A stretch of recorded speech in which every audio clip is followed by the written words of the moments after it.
Okay, we're now recording and live streaming. We can begin. Wel, bore da bawb.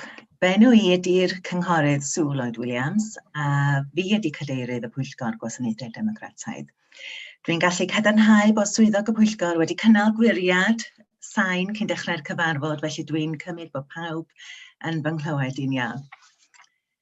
Can I welcome everyone to today's meeting where we are all attending remotely. In addition to committee members, we also have non-committee members, cabinet members and officers joining us to assist with our discussions.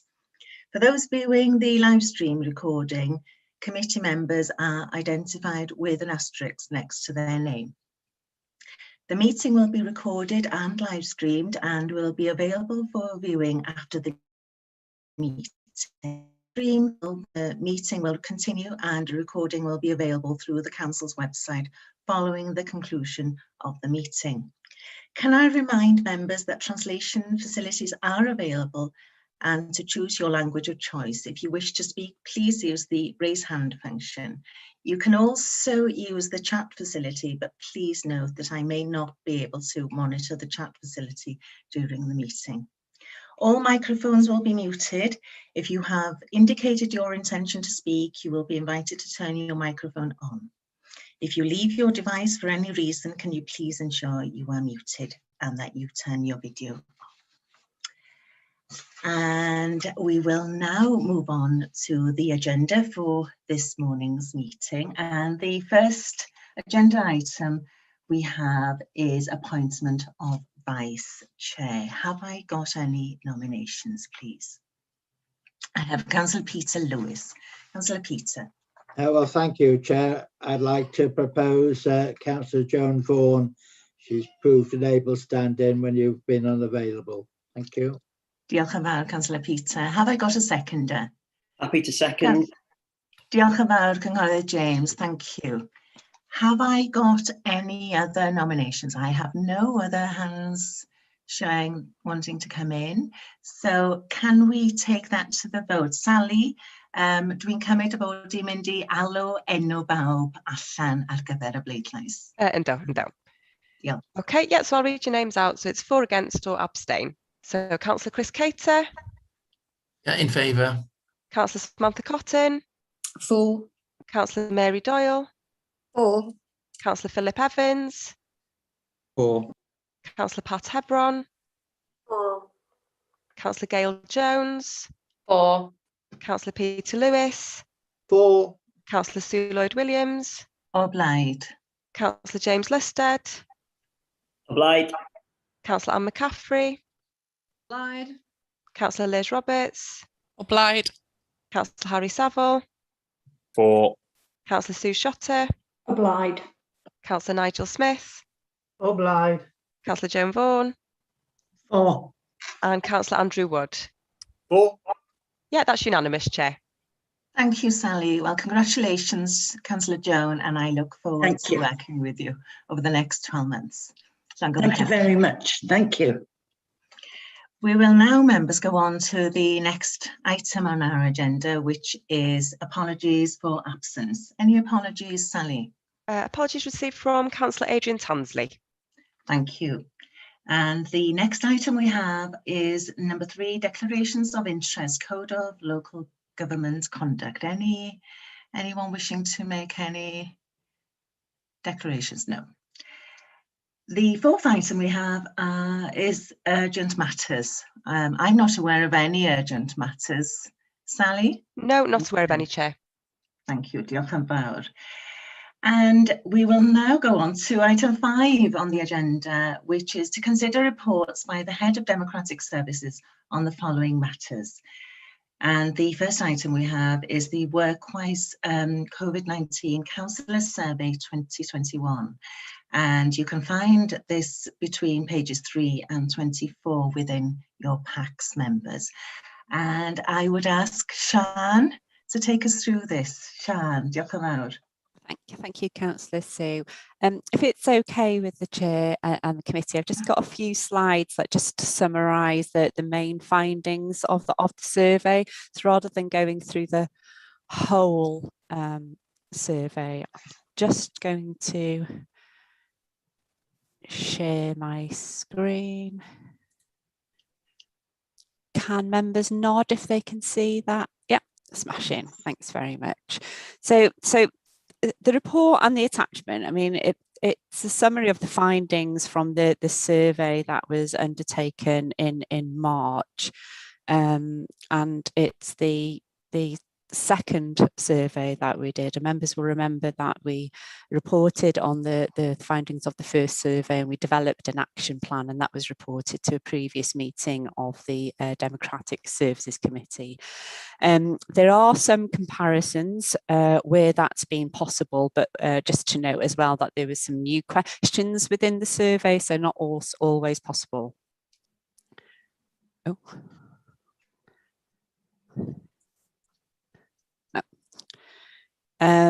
So again, good response to the follow-up survey. 68% of councillors responded, and this time it was split into 4 main parts: remote working, communications and teamwork, virtual meetings, and then well-being. And then there was an analysis of additional comments at the end of the report.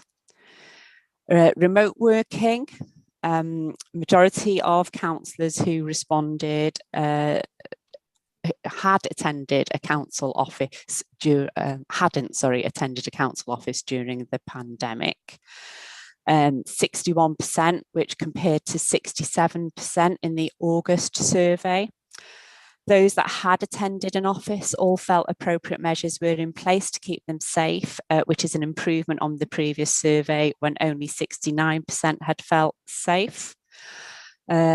9 out of 10 councillors were aware of that staff who wanted to work in council offices had to obtain approval from their managers, and they had to complete a risk assessment prior to doing that. Significant majority, so that was 84%, think that those requirements should apply to councillors when we're in a position to move to allowing or opening up the offices a bit more. And then, so that was one of the new questions that was included in the survey. Yes, but again, councillors aware of the strict protocols that are in place in the buildings when people are using office spaces. 2 out of every 5 respondents, so 39%, had experienced difficulties engaging with residents. And those who answered yes were asked to give a bit more information. Lots of comments there about not being able to meet face to face, not being able to deliver newsletters and other promotional materials, not being able to hold formal or informal public meetings, and then not being seen out and about in the community, and the impact that had on the councillor profile.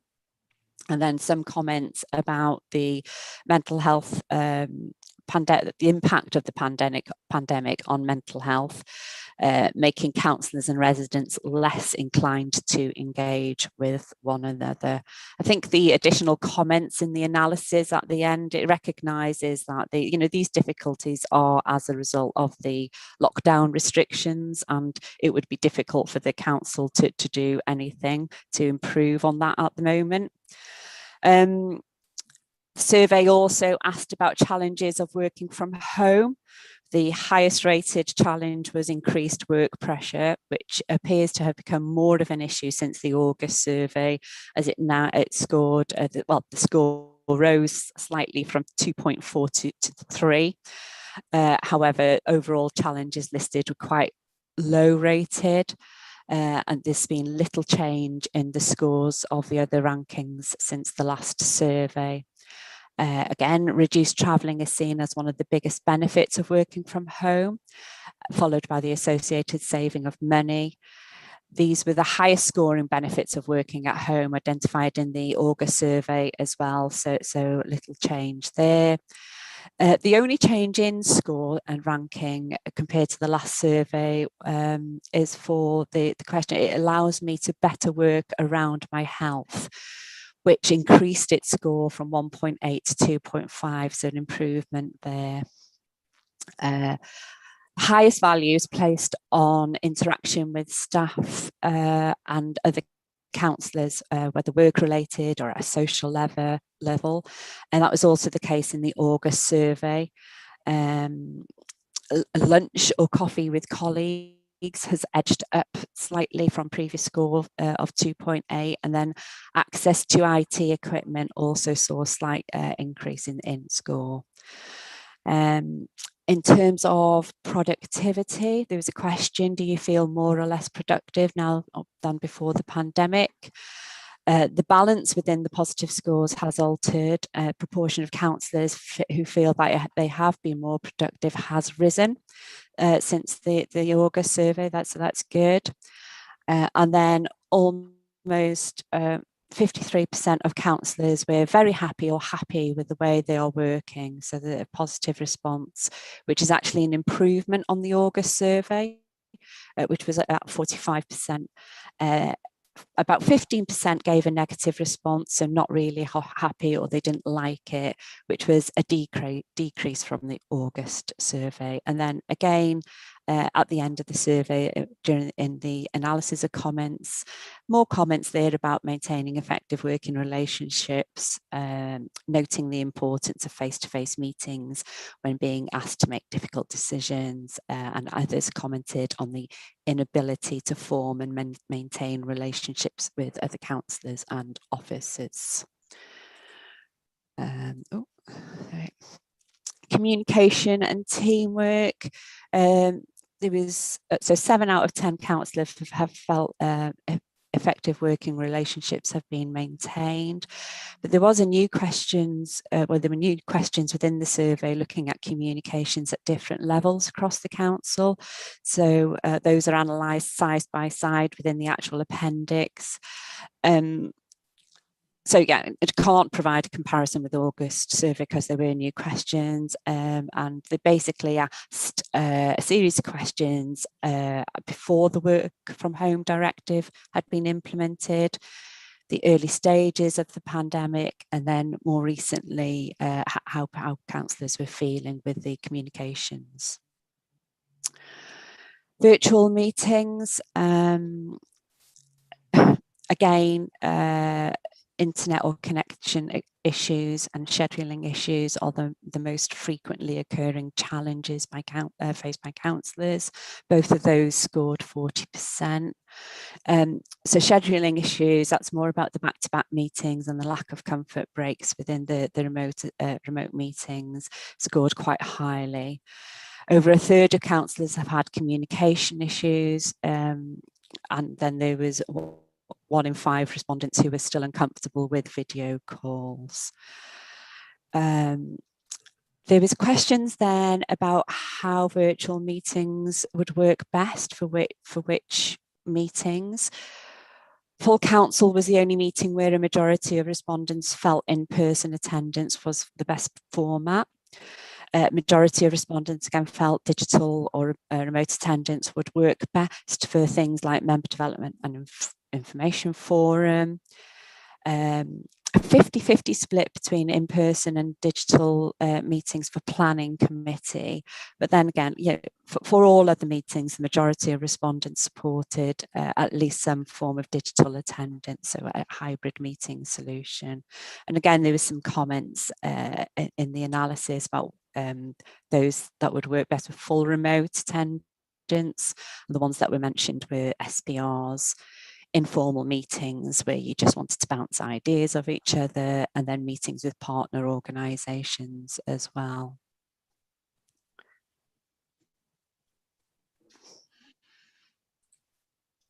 Oh, well-being.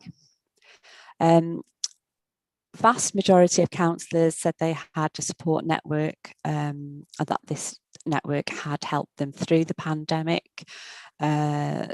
So that scored really highly. 4 out of 5 counsellors have felt safe and supported by the council, all or most of the time during the pandemic. But then there was the questions that there has been a decline in the council's health and well-being between the early stages of the pandemic and the most recent period of lockdown. And the survey showed that the proportion of respondents who felt working from home had had a positive neutral impact was 68%. And that was in the early stages of the pandemic, and more recently 58%. And then the negatives were rising from 20% to 30%. So I think I would be correct in saying that the things that we've included in the action plan will hopefully address those issues. So I'm just going to stop sharing my screen and turn my video back on so that you can see me. So yes, Chair, that's the presentation of the follow-up survey. Any questions from members? Right. Well, thank you, Sian. Thank you. I have Councillor James listed. Hi, thanks Sian, and thanks Sue for allowing me to speak this morning. It's not really a question, it's more comments. I just wanted to, I think it's right, and I'm sure all members would agree that if we could put on record today that a big thanks to member services and committee services for just being thrown in the deep end really with IT over the last 18 months, and of course the IT department as well. We wouldn't be able to meet like this. We haven't been able to meet like this over the last 18 months without those that have been well involved with the setting up Zooms, Teams, Skypes, everything like that, and make sure that all members, 59 of us, have had access, whether it's via iPads or laptops or having extra routers, etc., and making sure that everyone has access to these meetings. Working digitally for me personally has been fantastic. It really helped me. I've managed to fit in majority, I would say 99.9% of the meetings I've attended the last 18 months because I've been able to do it log on from home or wherever I have been. So it works really well for me. But yeah, I think it's just it's right to say today, thanks to Sian and Sally and all the team and member services and IT and the committee services for all that they've done, and I think you should be very proud of yourselves of how, because it's not easy when you come to new IT systems. So well done and thank you. Diolch yn fawr I ti, James. Mi faswn ni'n ategu y diolch yn fawr iawn. Councillor Andrew Wood. Thank you. I'm just going to, James said it all for us really. Thank you, James, for that. You banged on there. Just a very quick thing that I've noticed question 3 and question 15. There's one council response which is a bit worrying on question 15. I'm sure Sian's looked at that and addressed it, and we don't need to know who it is. But I'm just hopefully that they got the figure the wrong way around, the 1 and the 5. Because obviously, I wouldn't like to think that one of our colleagues has got a support network. So I'm sure hopefully Sian has addressed that one. Thank you. Thank you, Councillor Andrew. Sian, do you want to add something at this point? Just that, I mean, obviously the survey was anonymous, and I hope that councillors would agree that we have reached out to councillors and asked them to come to us with anything that we can do. There were specific actions within the action plan, Councillor Andrew Wood, relating to well-being. So yeah, hopefully we are addressing them. Yeah, Sian, thank you. Councillor Peter Lewis. I assume you were referring to me. It just shows you connection problems. I have a problem here sometimes. I have a comment really rather than a question really. I think one thing that came out of the survey was that certain committees members felt could be done entirely online possibly. I'm of the view going forward that we should have both available, both hybrid and in person for all committees rather than any particular one. And I think it also, I think, will perhaps help in the forthcoming elections in terms of perhaps hopefully improving the diversity of those that have trouble in actually committing the time. You take me, for instance, an extra 2 hours just travelling, and I think anybody in a rural member particularly would perhaps, certainly for some meetings, would value being able to tune in via a hybrid meeting. So I'm sure all councillors would like to associate with the comments that James made earlier. Thank you, Chair. Thank you, Peter. Thank you. I have Councillor Nigel Smith wanting to come in. Thank you, Chair. And I think Sian can be fully aware that the help that she and the other officers has afforded us as councillors has been exceptional, I would think. Sian mentioned that the original survey was in March and the second follow-up survey was in August. And I'm just trying to, because time's flown by so quickly. I'm just a question for Sian. When did we start our get-togethers online or first meetings? Was it July, August? From memory, the planning committee was the first one, and I think I can't remember the month. Peter Lucis has got his hand up. He obviously remembers the month. Yeah. Was it May? Or it was definitely May. Yes, I was thinking it was May.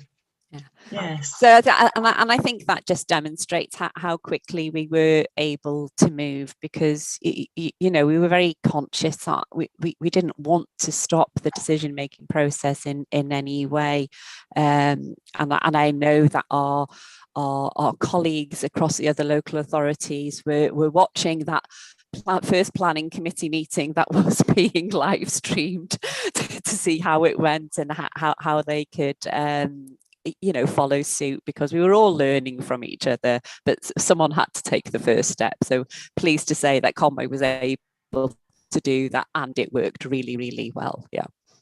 So I'm just wondering now, because we've had a considerable time since that first meeting to settle into this new process of holding the meetings online, whether people's thoughts have changed.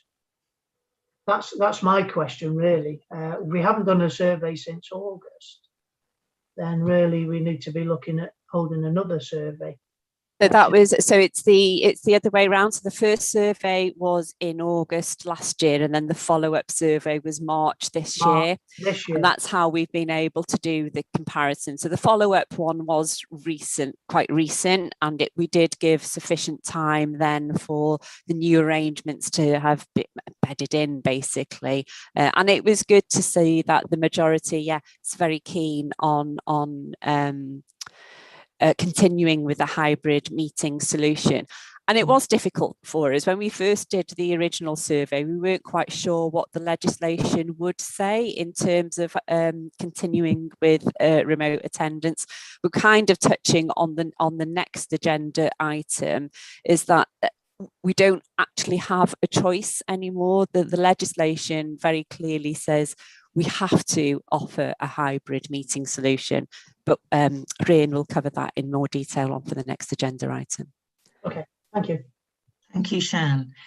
Councillor Gronwy. Diolch am adom i siarad. Yes, it's been an interesting 14 months, to say the least, and working remotely has been beneficial to some degrees, but has also posed quite a few challenges as far as that's the connectivity, because some meetings you go to where some members find it difficult with their connection, and the meetings don't always flow as well as they would if you were in a face-to-face meeting. That's my opinion. I certainly miss the interaction, far more isolated than when we did actually meet together. So I think that does have an effect on productivity to a degree. I believe that Team Conway is all about a team, and teams work well together. I think that we're losing that element of that sort of team spirit to a degree, because we're not meeting together, and you have the what's on the agenda, and that's about it. Anything else is sort of by accident almost. We had an informal cabinet meeting last week sometime. Charlie called the meeting to look at the ways forward, and we met in the town hall in Llandudno. which was far from a good venue to hold that sort of meeting. Better buildings of our own that seem to be standing empty at the moment. I think we do need to look at making far better use of our own buildings, which have all the necessary IT equipment, the facilities for members. So I would personally like to see us making more of an effort to open up those buildings that we own that are standing sort of semi-empty at the moment. And it's certainly, I think, the public that we serve would like to see us being more visual in our communities and actually meeting in places like Coedbella or Bodlondo. I certainly think that we need to look at that seriously, because there's almost, well, I get the feeling, and it might be just me, that that people would prefer us to work from home, and that shouldn't be the case. I think we should have the option to have both facilities available to us as members. That's my personal opinion. Diolch i ti, Gronwy. Sian, you want to come in? If just in response to Councillor Gronwy, that's what the WorkWise 2020 project is looking at. I mean, this survey is just a small part of that project, and you know, the work that's been undertaken now is, you know, they're looking at working in what's called the red phase, which is whilst we've got these very strict restrictions in place, and the Welsh Government guidance is still very much encouraging people to carry on working from home. Inevitably then we'll move into the amber phase, and how do we operate during that amber phase, moving to the green phase when there are no restrictions around the pandemic in place. So yeah, very much the work of the WorkWise 2020 project. Thank you, Sian. Councillor Chris Cater. Yeah, thank you, Chair. Yeah, it's ironic, really, that the greatest impetus for meeting in person or having hybrid meeting is the full council, which probably is the most difficult because the voting might be the most difficult and the translation has to be watertight, etc. We've had 2 successful remote council AGMs, so you know they are ticked off. So I find it reassuring that if we did have to have, I don't know, an emergency full council or something, we could work it fine remotely. But I just was wondering, just wanted to ask Sian whether you think this really will be the first one we'll tackle, because I doubt it. I think it'll be the smaller committees really which will be more successfully held in person. I don't know, what's your feeling about a big hall and full council in it? Well, I think we are kind of touching on the next agenda item, and it's so dependent, isn't it, on so many things. We'll talk about the potential timescales for the hybrid meeting arrangements on the next item, but we're you know, we'll be looking at a protocol that is drafted because of the current restrictions are in place. If those restrictions are relaxed or lifted, we then recalculate the figures. We have a look at how many people we can fit in the council chamber with. But I don't know, for example, if it was 1 metre social distancing rather than the 2 metre. And it is about the timing. We'll talk about the changes, the technological changes that we're having to do in the council chamber, the testing.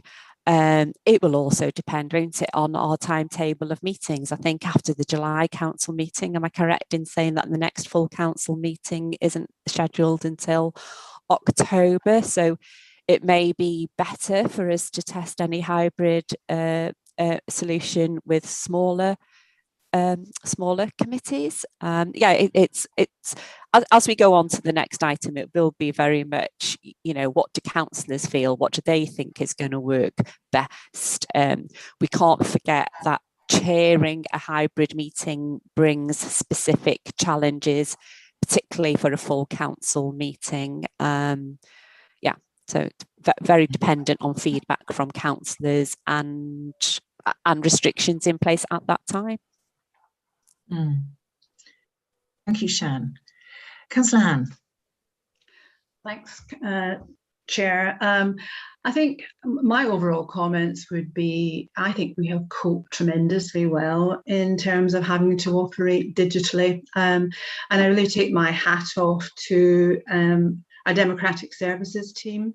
I think they're probably one of the best in Wales, I would suspect. And I would equally apply the same accolade to our IT team, who again, I would suspect is probably one of the most successful and innovative and forward-thinking sort of teams. So really, really pleased that we've actually been able to do what we have done and that we actually haven't stood still as well. And I think we should probably all pat ourselves on the back, actually, because it was a big change, wasn't it, when you sort of look back, and in fact I think we have operated very well.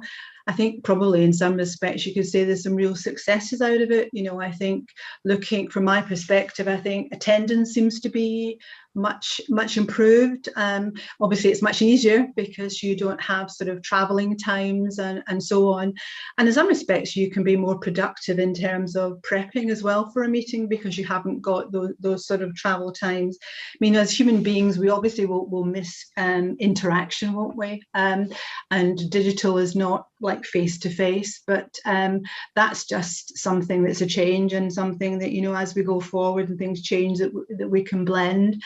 And I personally am really pleased that Welsh Government, unlike the UK government or the English sort of government, has actually said we must continue to operate digitally, because I think the bigger picture is I think it's easier for the residents of Conway to actually access democracy and to participate by viewing some of the meetings that we have. So, you know, big well done. I think there's always things that we can improve, and I think it's important to think about those as well. I mean, I have seen an improvement in the chairing. I think that was within the action plan, Sian, if I remember rightly. I think there's still room for providing more support to chairs, because patently how chairs operate dictates to a degree the sort of functionality of democracy at that sort of particular meeting and that particular agenda. So I don't think we're there yet. I think there is a sort of skill development sort of piece here and maybe a process piece. I mean, one of the suggestions I would make for that would be that we probably standardize some of the opening arrangements, you know, because I think sometimes we've got really good scripts for chairs to sort of deliver, but I think sometimes it hampers the sort of the sleekness of the beginning of a meeting. So if there was a standard script, that maybe it would make the sort of start of meetings perhaps sleeker, as I just say. I think participation is something, I don't know what members feel, but I think I become increasingly aware that there's a lot of people who perhaps, I don't know, don't feel comfortable, don't feel motivated, I'm not quite sure what, but I think it's more obvious when you look at it remotely, and indeed that you talk to some of your residents in terms of sometimes there's not an awful lot of members that feel comfortable or appear to feel comfortable or want to talk. So that may well be reflective of maybe there's some sort of skills development from us as members in terms of if some people feel it's difficult to cope with technology and obviously being on video and so on. So just a sort of thought. But the bigger thing probably I wanted to say was a bit of reflection. I mean, we haven't talked about this sort of committee really, but thinking about this committee and the importance of our role, one of the things that occurs to me is to suggest that we may well actually have some sort of forward work programme so that we're perhaps more proactive than we have been. And you know, somebody today is just mentioning, it was Peter mentioned about being digital would perhaps help diversity within the council. And obviously we're only less than 12 months out now from elections, are we not, for in May next year? So I'd like to see this committee perhaps driving some of that, and so that we're looking at how do we drive democracy, how do we improve the democratic sort of footprint, so that we're being more proactive around some of the democratic sort of diversity agenda. And maybe the final thing around that as well, I mean, I've made this comment at I think it was the Finance and Resources Committee recently, preparing for meetings and looking at how easy it is to access some information for some agendas. It has become increasingly obvious to me that there's a restriction on all members in terms of access to some of the information that's around some of the big agendas of the day. And I'd actually like us to see we address that. And I know Charlie, when I said it at Finance and Resources, could see the point and hopefully was supportive. But if I think about programme management and all the reports and sort of minutes and so on, those are on a restricted membership in many cases. And I would like, as a member, to make sure that all 59 of us have access. So unless something is really confidential, and there's very few things that are, but where they are, we obviously have got, code of conduct issues to sort of cover all of that. So I think we just, as well as celebrating the successes that we've had, I think we do need to look at how do we drive improvement and continue to do so. So some suggestions for me. Thanks. Thank you, diolch yn fawr, Councillor Ann. Sian. Yeah, just in response to the point that Councillor Ann raised about the diversity agenda, there will in fact be a report coming to the council meeting in July. WLGA have asked all councillors to consider making a formal declaration. It's called the Diverse Council Declaration. So there's a report coming to council in July because they wanted to gauge how many local authorities would sign up. I think that we were asked to do it by the summer. Within that report, there is then a recommendation that the Democratic Services Committee, so if council agrees to sign up to the declaration, that the Democratic Services Committee then looks at the detail. And it's very much linked to this time frame now leading up to the local elections in 2022. Thank you, Sian. Diolch yn fawr. Thank you. Councillor Harry Saville. Thank you, Chairman. I'm assuming you'd probably like a proposal, so I'll get to one as quickly as possible. As far as I see it, it's been made clear that physical meetings aren't going to be practical or legal for some time to come. The report on hybrid meetings that we've got later in this meeting, makes clear that they still need to be tested. So I wonder, this report we've got now asks for steer on other informal meetings, which aren't governed by the same legislation as, say, Scrutiny Committee, Full Council, this committee.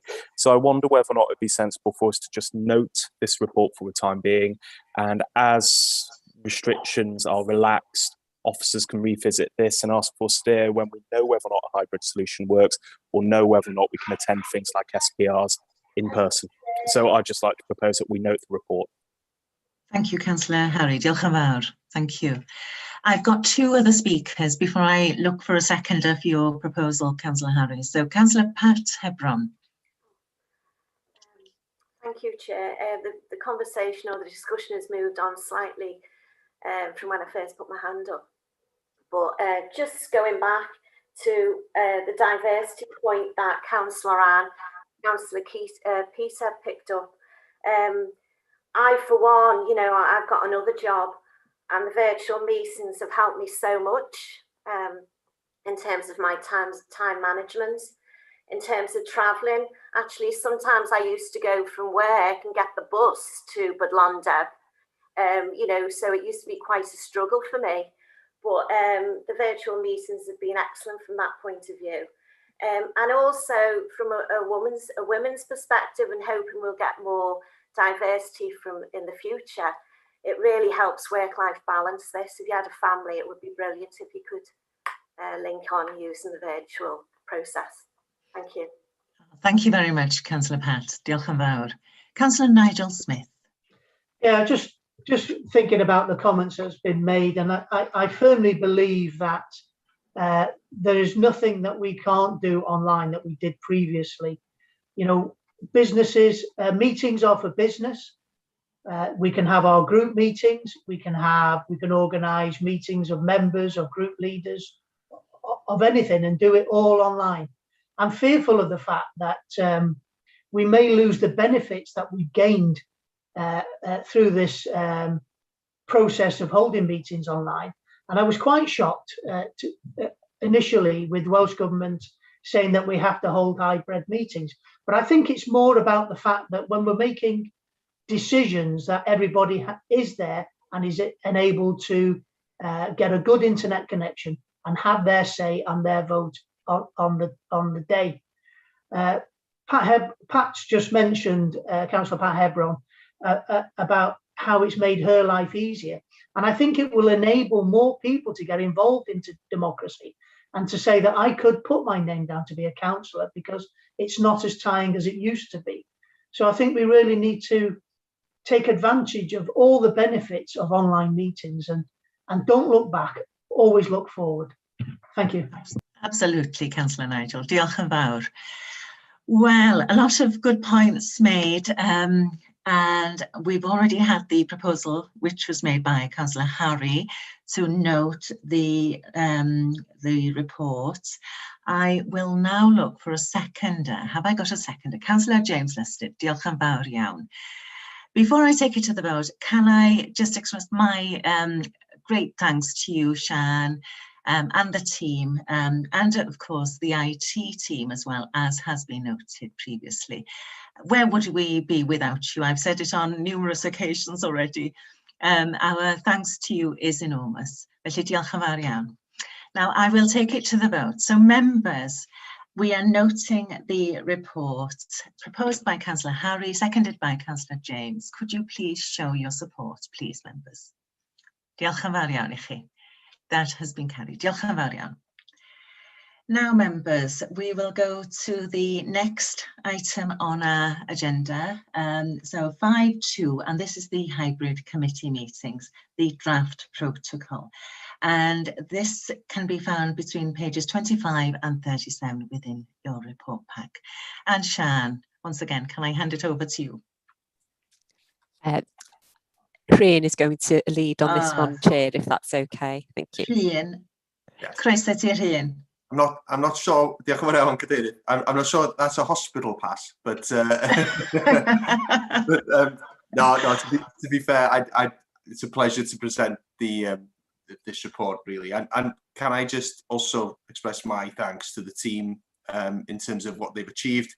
I think I mentioned when I was interviewed for this job that we were all across North Wales looking at Conwy in May last year with admiration of the fact that they managed at that time to get a full planning meeting up and running with general public contributing in such a difficult time for everyone, and that the wheels of democracy still turned in Conwy, and they've continued since then.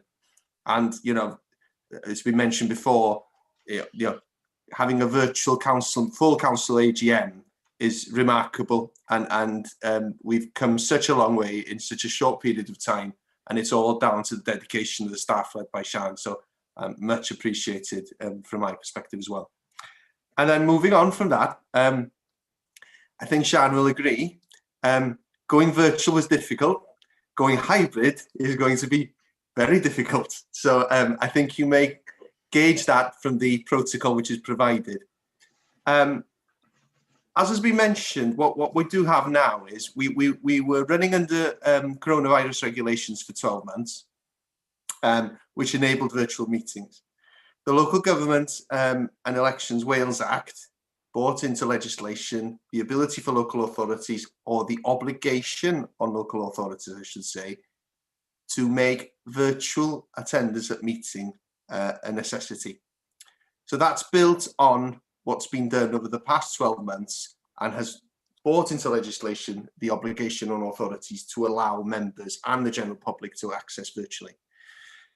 If we weren't in a pandemic, I guess this would have been really difficult, but we've got a lot of the things in place in terms of the virtual meetings that we have been conducting. It's a matter of adapting now to a hybrid version of that. And also, of course, it is difficult to what's happening in England.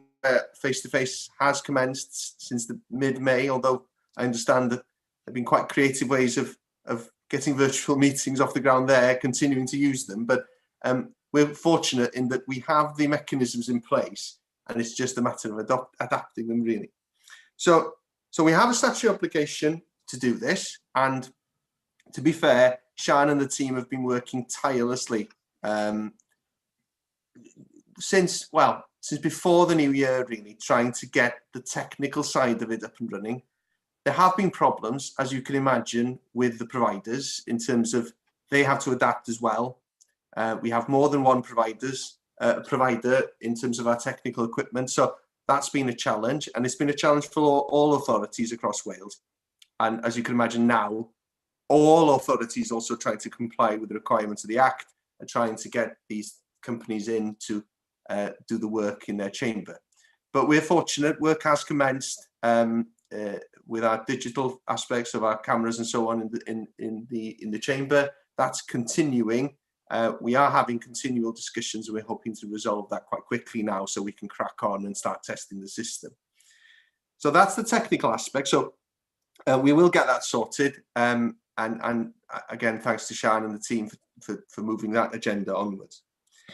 In terms of the protocol itself, so if you see in the pack the draft protocol, it does carry on. You will see a lot of the stuff within the protocol is really an adaptation of what we've been doing virtually. So it's a lot of the stuff about dialing into meetings will carry on for individuals who elect to enter meetings virtually. So that should be different. But there are challenges within that. So there are practical arrangements that democratic services will require in terms of notification and so on. That's worked into the protocol.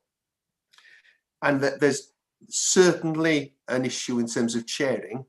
And the bigger the committee gets, the more difficult that will be, because essentially you will have two systems running, won't you? You'll have people in the chamber and you'll also have people dialing in. So the protocol tries to make sure that nobody is disadvantaged. And that's the important thing here, that all members are comfortable no matter where they're attending the meeting from. So there should be parity in terms of able to contribute. So that's really the cornerstone of what we're looking at here. It's parity.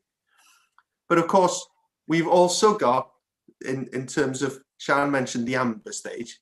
Well, this is the amber stage in terms of meetings. So we still have the restrictions in place. We still have limitations on how many members can attend the building. So that's worked into the protocol. We will need to adapt this protocol, obviously, if things change. And we've seen over the last month that things change quite quickly, don't they? We can go from one week to another and things change. So we'll need to be quite fluid in the way that we do this. But essentially, we will be training chairs. I think that's inevitable. We'll need to test the system thoroughly. We have to have it being able to work, that we know its limitations and how we can adapt our systems to it. So that will be for us over the summer months to try and get that up and running. And hopefully then in September, we can start the process of going through our committees. And I think Councillor Chris mentioned, I agree completely. Full council is not the one to start with. 59 members will be challenging, even with a lot of practice. So we need to start with the smaller ones. As you can see from the protocol, from the report, Sian has kindly put a sort of synopsis of the numbers we have in the chamber. So the capacity of the chamber, how many members we can have in. We will limit the numbers of officers who attend to the bare minimum so that there are available seats for members who want to attend, because we fully appreciate that while a lot of members have seen the benefit of virtual meetings, a lot of members have also missed, I think all members and officers have missed the interaction, personal interaction. So we want to maximise the available seats for members. That's really important. So we'll be doing that.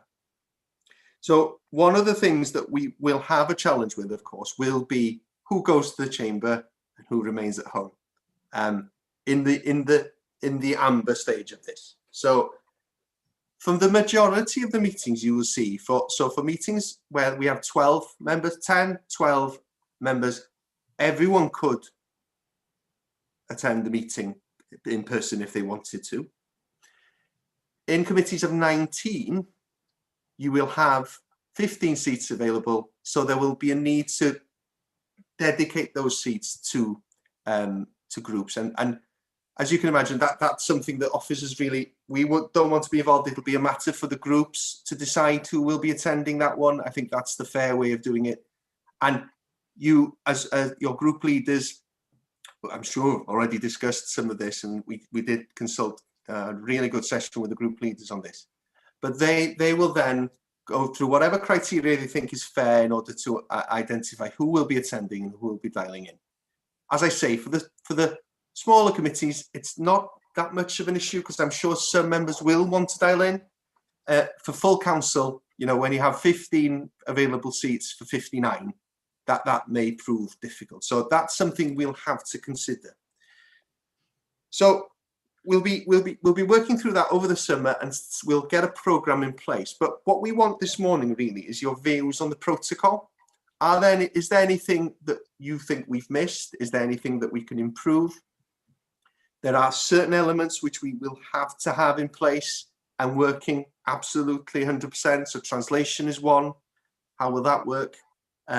The availability, how members, you know, asked to talk, how they're chaired. So there are lots of elements, and that we've tried to encompass them in the protocol. I hope that it's a practical solution, but it's a short-term solution. And when we take this to full council, I think we'll have to have the fluidity to amend it once we test it, because there are lots of things here we won't know until we test the system. So that's what we want really this morning. In terms of consultation, as I said, we met with the leaders, had a really good session there, and we've sort of adapted the protocol following that discussion. And you've read the comments from Councillor Chris as cabinet member as well. So there's a full equalities assessment with this as well. And really on the diversity point, just my view on it, yes, I think it will help, and it does open a lot of doors, doesn't it, the virtual meeting aspect. So we don't want to lose what we've gained, but having also to consider that some members also want the face-to-face interaction, as Councillor Gronwy indicated earlier. So I'll leave it there. Sian and I are available for questions if needed. Diolch yn fawr iawn I ti, Rhyn. Diolch yn fawr. Na I just nodi cyn mynd I fewn I ofyn am gwestiynau. Mor hanfodol bwysig ydy bod yr hyfforddiant ar gael I gaderyddion ynddo, achos mae slickness yr cyfarfod yn holl bwysig, ac y tegwch wrth gwrs wrth fynd I fewn i'r cyfarfod, bod y cadeirydd yn hollol ymwybodol o'r rhai sydd adre a rhai sydd yn virtually hefyd, ynddo, ond bod pawb yn cael y tegwch neu I fod yn rhan anatod o gyfarfod ar drafodaeth. Felly, ie. Awn ni fewn I gwestiynau. Councillor Peter Lewis. Well, thank you, Chair. And it's in connection really with item 3.7 in terms of the priority, if you like, in terms of seating. You, Chair, and Councillor Nigel will be aware that at the Fire Authority meeting last week, unfortunately, I chaired the meeting and lost connection for 20 minutes and a further 5 minutes after that, purely due to an outage in terms of electricity, and therefore lost my broadband connection. So in connection with that, really, I thought perhaps as a recommendation, it's important that the chair or vice chair are actually physically in attendance at a meeting to cover that potential problem that I had earlier in the week. So that's the only sort of recommendation I would like to draw.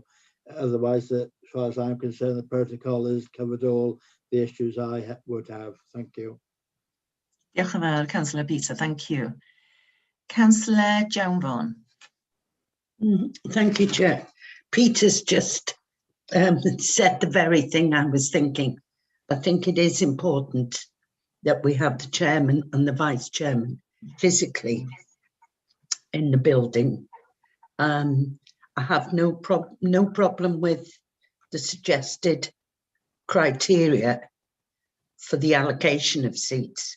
I suppose the group would have to sort of who wants to go and who doesn't want to go. You know, that's going to be the question for the group to consider. And I think that'll work itself very well. It's good. Thank you, Councillor Joan. Thank you. Councillor Harry. Yeah, thank you, Chairman. Again, there were a couple of paragraphs in the protocol I just wanted to take issue with. So the first ones are 3.9 and 3.10. How I'm reading this would suggest to me that members can't vote on any topic that's being discussed unless someone can verify that they're sitting in front of a computer, the webcam is on the whole time, and they're present, which I can understand in theory why that might be preferable, but I don't think that that's particularly practical. I mean, when we used to have physical meetings, it wasn't exactly uncommon for members to occasionally leave the chamber for a short period of time and then return. I mean, again, with virtual meetings, and I'm sure we will have all done at some point, you might turn your camera off briefly, go to the bathroom, then come back. How the protocol currently reads, as far as I'm concerned, is that if you did that, you wouldn't be allowed to vote in whichever item's being discussed. I can understand that it's important that we have all the information needed to make a decision to avoid a sort of legal challenge, but personally, I thought that 3.9 and 3.10 were too restrictive. Paragraph 3.12, I don't understand why there's a requirement that we use Conway's IT resources for attending remotely. I mean, I very rarely use Conway's IT equipment. I tend to use my own desktop or my own laptop. So I thought that seemed restrictive as well. So I mean, if I had any comments personally, I'd like to see paragraphs 3.9, 3.10, 3.12 removed from the protocol or amended significantly. Is that your proposal, Councillor Harry? Or can we go, shall we go to Rhian first of all, and then I'll come back to you? Rhian. Yeah, Cadeirydd. Yes, that paragraphs 3.9 and 3.10, really, they come from the legislation. The legislation say that you have to be heard and seen. So if you're not at your laptop, you won't be able to comply with the legislation. Also, if somebody leaves the chamber physically, you know they're gone. If they just switch their camera off and they've left the meeting, I guess you don't know whether they're there or not. So if somebody leaves the meeting, I think what should happen is that they indicate in the chat, I've left, and then they come back. That's the practical. That would reflect what would happen in the chamber. I'm not sure whether we could amend the wording to convey something similar, but what we need to bear in mind is the fact that you're sitting by your laptop, still we need to consider quorum. So if you're not actually physically at the meeting, so if you've left and unable to contribute, that affects quorum in the same way as leaving the meeting in the chamber would affect quorum. So there are certain legislative restrictions that we need to ensure that we know who's in the meeting and when. In terms of the council's laptop and iPad, yeah, take that on board. You know, some members do. What we're trying to make sure is that we have the appropriate backdrops and certain things which can hamper. If attending on personal laptops, you might see some pictures that you don't want to see, that type of thing. So I think that's what it's there for. Yeah, okay, thanks for that, Reen. But look, I'd just come back to, so the last item we discussed, partway through discussing that item, I got up and went and got myself a drink and came back to my computer. From what I understand, in a hybrid solution, that wouldn't be acceptable. Now, forgive me if I'm wrong, but I didn't see anyone object to me going and getting myself a refill of coffee about 10, 15 minutes ago. It just, I can understand the point you're making, but it seems unnecessarily restrictive. That's all I'd say. I mean, personally, I'd be happy to see these parts of the protocol pulled out, but I know other members might have opinions on alterations, so I won't make a proposal at this point. Thank you, Councillor Harry. Rhyn, wyt ti eisiau gwneud unrhyw bwynt arall neu wyt ti'n hapus efo'r hyn wyt ti wedi dweud hyd yma fel eglur Had? I absolutely, completely understand where Councillor Harry's coming from. Absolutely. And I'm being the rigid lawyer here slightly, which is rather uncomfortable. But there's nothing stopping someone from going and having a comfort break or going for a drink in the same way as there would be in a chamber. All that you would need to do is formally in the chat say, I'm just popping out 2 minutes back in. That would be absolutely fine. So it doesn't preclude you from leaving. What it means is that I think for the purposes of our records, we need to know who's there. And also, as you said, Councillor, in terms of certain decisions require members to know everything that's been said. So that's the there's a conflict there, isn't there, as well? So no, absolutely understand where you're coming from, Councillor, completely. But I from a legal perspective, we might be able to tweak something and mention something about the chat in it. I think that might help a little. Diolch I ti, Rhyn, am yr eglur had. Councillor Abdul.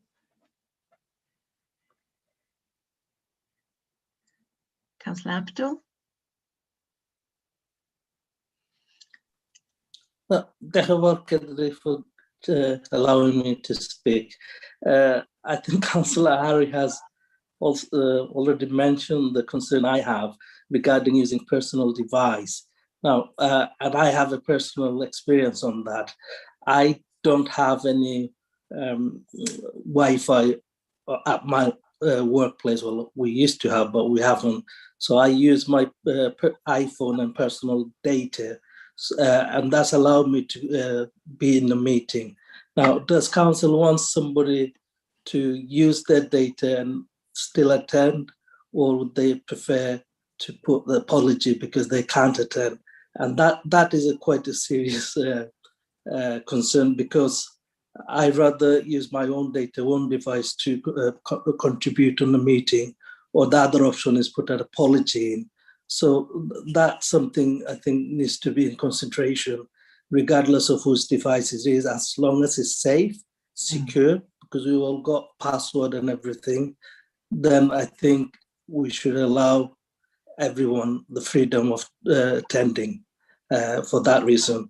And another point I'd like to make, Chair, is that, and that's only my personal view, that allowing the members or the group leader to decide who, because it's a call-to system, and same with the officers, that be limitation of if they want to attend, they can't, because we want to give priority to the councillors.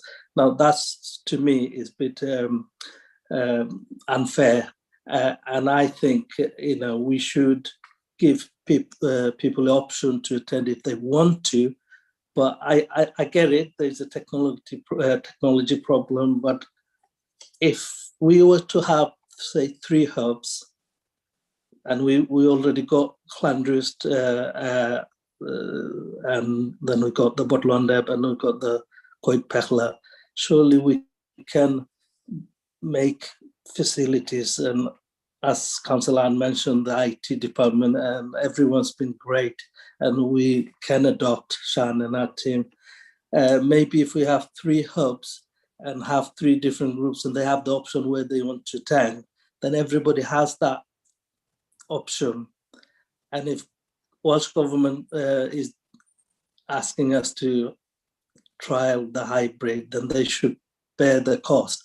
And we should make that 3 hub adoptable for hybrid meetings. So everyone who wants to attend can attend, or if they don't wish to attend, they can do it through their own device or the council device from their own home.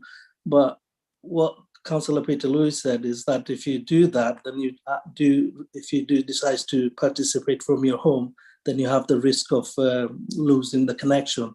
But if you have 3 different hubs that you can come and attend the meeting to, then that will be also a plus point. But thank you for allowing me to speak. Thank you, Councillor Abdul. Thank you for your points. Good points. Thank you. Councillor James Lystyd. Diolch, Sue. Thank you. Diolch yn fawr iawn I ti, Rhyn. I just wanted to raise 312 as well, actually, as Councillor Harry's already mentioned. So I use my personal devices to log on, and I get your point in terms of the, wanting to make sure that the backdrops are, like you've got Rhyn today, Conway, lovely, really professional, really nice. But I think that should be part of the code of conduct of councillors. They should be aware of where they are. They should be, aware and whether it's appropriate or not in that sense. So that was my only concern, really, was that 312. I'm using my own personal device today because I'm not at home and I don't want to be taking all sorts of equipment everywhere with me. So 312 was definitely a concern of mine there that I know that's already been mentioned. And maybe if Councillor Harry wanted to propose that one to be removed, then I'd be happy to second that.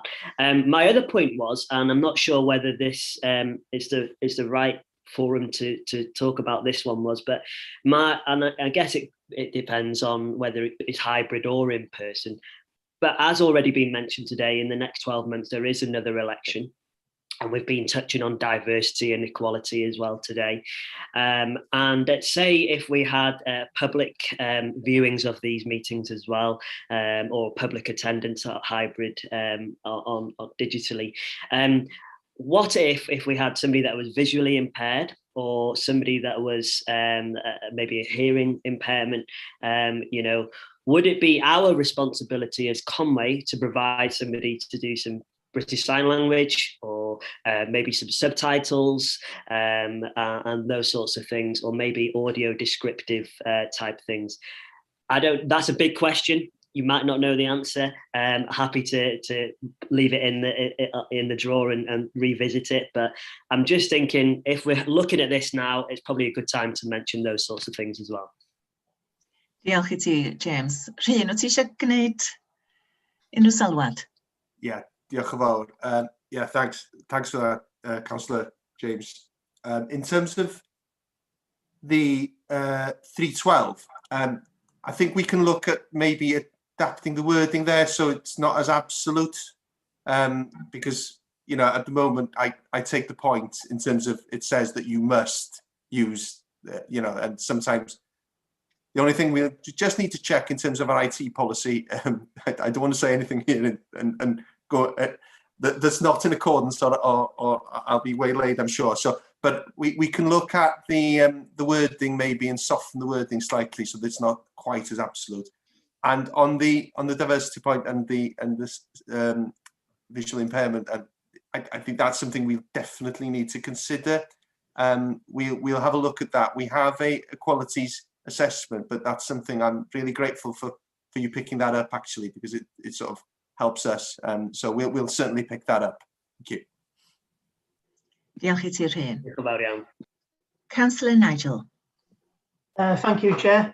It's just on the comment of Councillor Peter Lewis regarding the Chair and Vice Chair being compelled to attend Bodlendop. Councillor Peter commented on the Fire Authority meeting where he lost connection for 5 minutes or so, but he would also know that the Vice Chair, who was on a separate connection, carried on the meeting in his absence.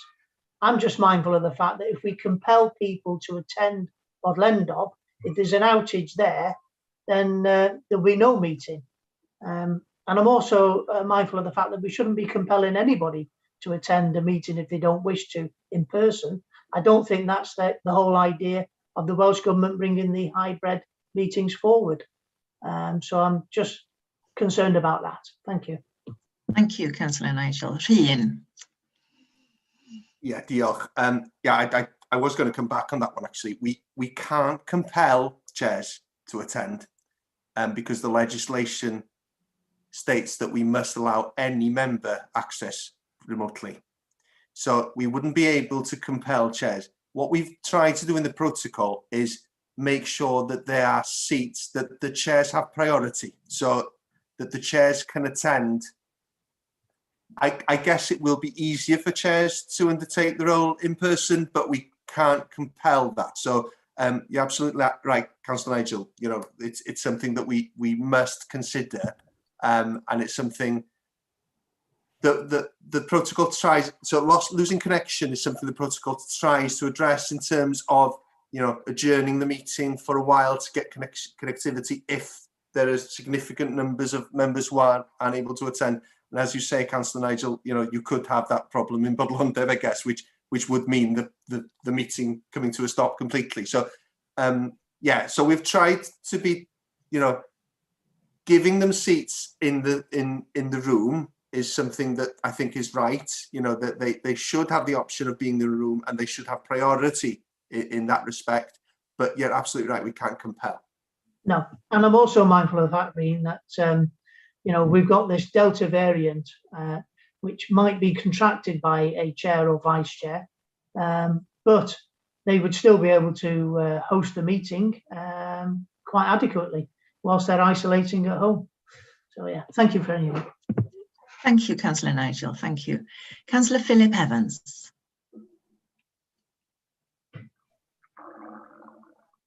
Thank you, Madam.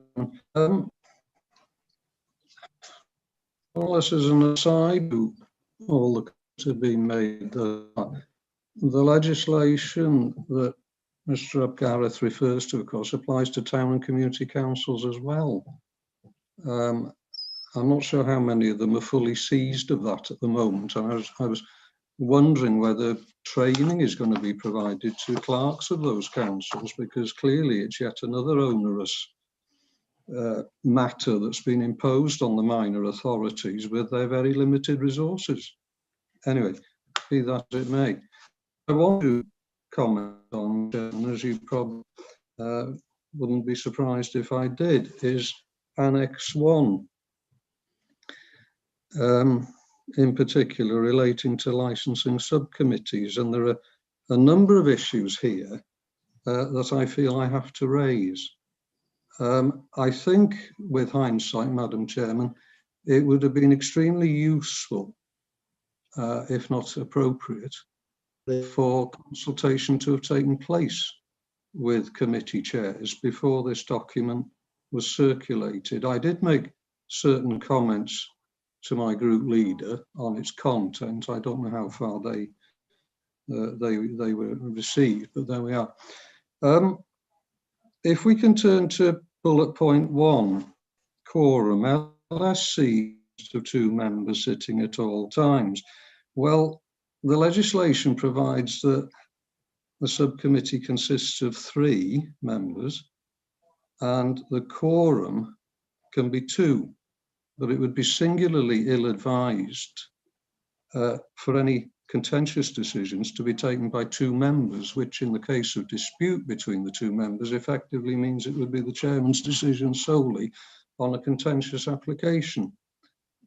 We've been down this road before, and our practice would be, I think, to adjourn until another member could be provided. The second bullet point starts off, all decisions taken are made in private. That is not correct. There are preliminary points that can be made on the application of parties for which there would be no reason to deliberate in private. Some of those decisions actually are, from memory, are vested in the chair anyway.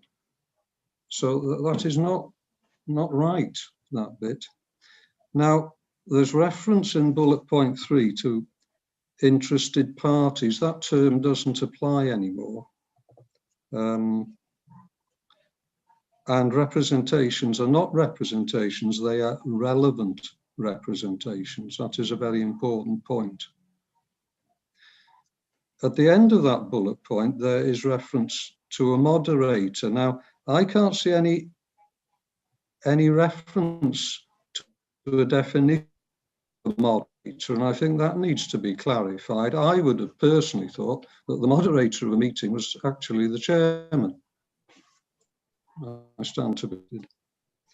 Then the fourth bullet point, reference to other Gambling Act 2005 Act applications. Gambling Act, other Gambling Act matters are matters for the committee as a whole, not for the subcommittee. Then we'll jump a bit on the penultimate film classification application held in private. It's news to me, absolutely. The practices for film applications are very rare. I can only think of two in my 46 years involved in local government. The members would view the film at a cinema. They would then have a meeting to discuss it. That meeting would be open to the public. It wouldn't be discussed in private. In the same way you have a planning site visit, members consider what they're shown, and then they will consider it a full meeting of the committee. Again, that is a committee decision. It is not a licensing committee subcommittee decision. But I really do think that it would have been helpful to take place with chairs, if not the licensing staff involved in these matters. I leave it at that, Madam Chair. Thank you, Councillor Philip. Noted. Ian, o ti eisiau dod I mewn? Yeah, diolch Cadeirydd. I fully appreciate the comments, Councillor Philip. I really do. And it's the time constraints, unfortunately, that have meant that because we have full council on the 8th, that things have sort of had to be concertinaed into a really small period of time. And I absolutely take on board the comments you make in relation to the consultation with the chairs. In an ideal world, we certainly would have liked to do that, and that point was also made by the leaders of the groups as well. So if that's of consolation, we will have an opportunity, of course. It will go to council, but we will have an opportunity to look at different aspects after that as well, where we test the system. And I have noted all the points you've made there. We will double check them. On the quorum point, absolutely 100% agree. While the quorum is 2, we never sit with 2, do we? You know, we have substitute members. That's the whole purpose of having substitutes, so that we're not in that log jam situation. And practically, although the protocol says 2, we would never be in that circumstances. The protocol sort of reflects what the Constitution says. So that's the reasoning for that. On the other points, we will certainly check those and revise and adapt if, as necessary, and come back to you on them. I'm grateful to Mr. Gareth for those clarifications, Madam Chairman. One point I meant to mention was I am aware in some local authorities, for the licensing subcommittee, the practice is for the 3 members to sit in a room, you know, socially distanced and all the rest of it. But for everybody else, officers, people making relevant representations, they are dealt with remotely. Yeah. That is another option, of course, because I've always taken the view that there's very little difference to the licensing committee of 3 and a magistrate's court sitting in 3, which apparently happens. Yeah, absolutely, Councillor. And given the numbers in the subcommittee, you would envisage, wouldn't you, when we start this process, that the chamber could accommodate everyone really in those circumstances anyway. What it will mean is that if one wanted to dial in, they would have the option of doing it, but it may well be that there's significant, you know, the numbers we're talking about, unless we had a really big licensing application with a lot of objectives, that would mean that the public may well be able to dial in. But no, absolutely take those points aboard. And also in terms of community councils as well, it is really onerous for community councils. I have made the point in national meetings in terms of that. I've had words with, not words, I've discussed with quite a few clerks over the last few months about options, and they unfortunately don't have the technical ability to do it as we're doing it, and they will never have it. That's the problem. And what you will find now is that some will be in the meeting and everybody will be on Zoom, which is okay, but it's not a long-term solution, and it's something that they need to grapple with, I think.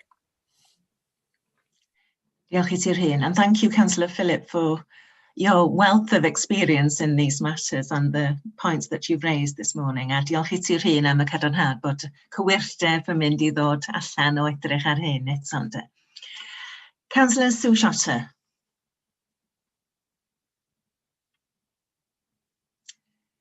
Councillor Sue.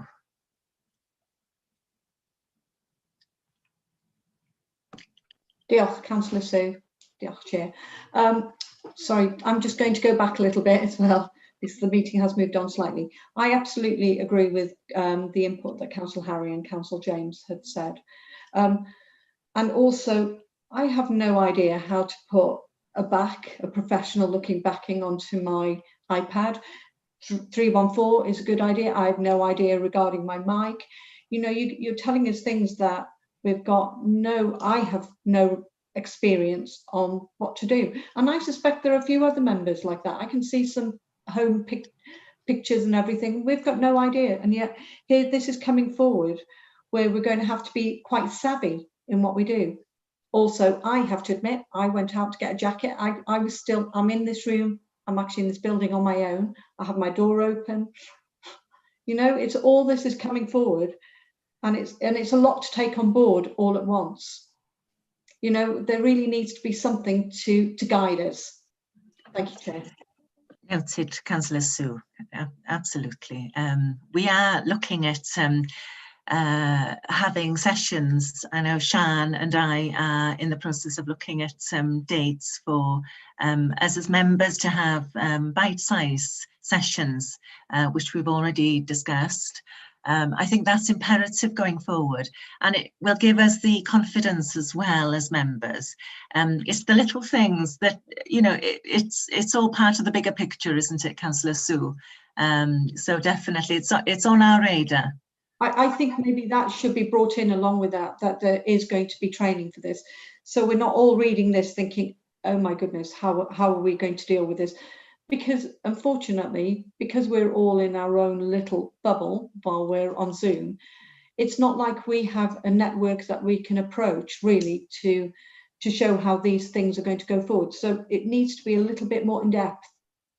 Thank you, Councillor Sue. Absolutely noted. Diolch yn fawr. Councillor Harry. Yes, thank you, Chairman. Look, I think a number of comments have been made today. So I'm going to propose that obviously Cabinet officers have heard what we've had to say as a committee. So I'd like to propose that the Council continues with the technical installation of a hybrid solution, but that we don't approve the protocol today, and we ask officers to bring back an amended version to the meeting of this committee next month. So officers can take the comments that we've raised today away, try and incorporate them into the protocol, and we can look at that again next month. But yet we're not going to hold up the technical installation of a hybrid solution. Right, thank you, Councillor Harry, for that.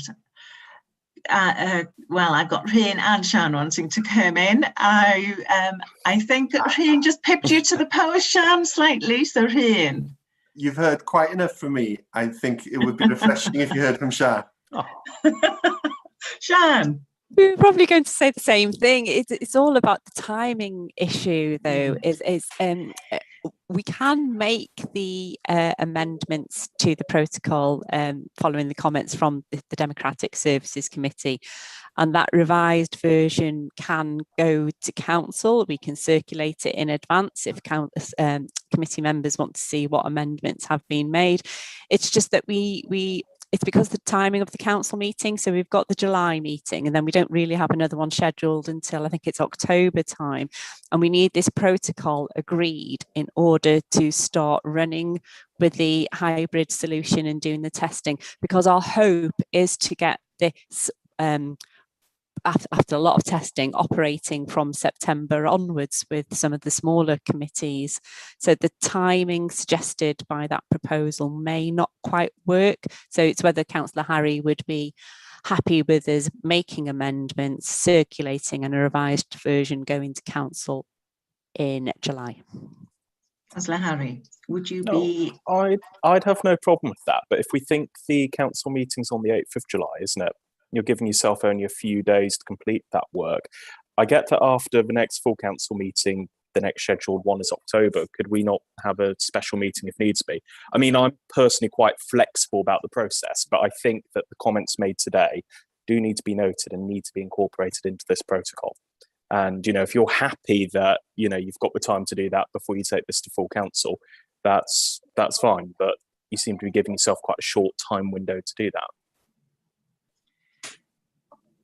Sian, do you want to come in? I'm sure you wouldn't have committed to this without being confident. I'm happy that the amendments can be made. I think many of the comments are very, very similar. So a lot of members have made comments, but the majority of the comments are focused on 3 particular parts, aren't they, of the protocol that we need to relook at. Diolch, Sian. Rhyn, wyt ti eisiau dod I mewn o gwbl rwan? Yeah, just really in terms of, Sian and me sort of telepathically do the same thing. That was exactly the point I was going to make. But it really comes down to, this will be a fluid document anyway, because the protocol will be adopted in principle by the council, but it can't be finalised until we test the system. So it gives us a little bit of latitude anyway after council to make amendments in terms of that. And that's something that Democratic Services should be a part of anyway. So I think, Sian, as Sian said, we take on board the comments, we'll look at them, and I'm sure we could turn them around anyway and get them out. So we're comfortable with that. Diolch yn fawr. Councillor Harry, just to check, are you happy with that going forward? Yeah, if officers are happy with that course of action, think they can do it, okay. I'll change my proposal to progress with the hybrid or the technical installation of the hybrid meeting solution, and that we ask officers to amend the protocol we have in front of us ahead of the next full council meeting, and let's hope that the amendments meet with full council's approval. Thank you, Councillor Harry. I have no further speakers, so I'm going to look for a seconder for your proposal, Councillor Harry. Councillor Sue Shotter, you're making that. Thank you, diolch yn fawr. Now, as this is going to council members, I'm going to ask Sally to ask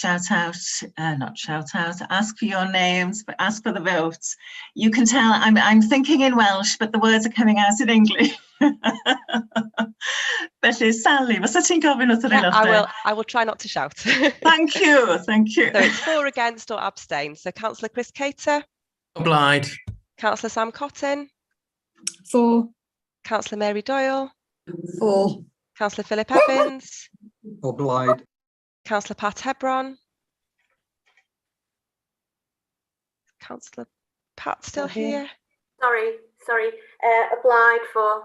Great, thank you very much. Councillor Gail Jones. 4. Councillor Peter Lewis.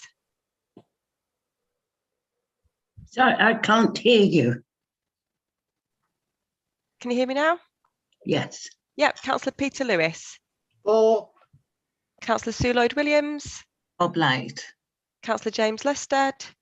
Obliged. Councillor Anne McCaffrey. Obliged. Councillor Liz Roberts. Obliged. Councillor Harry Saville.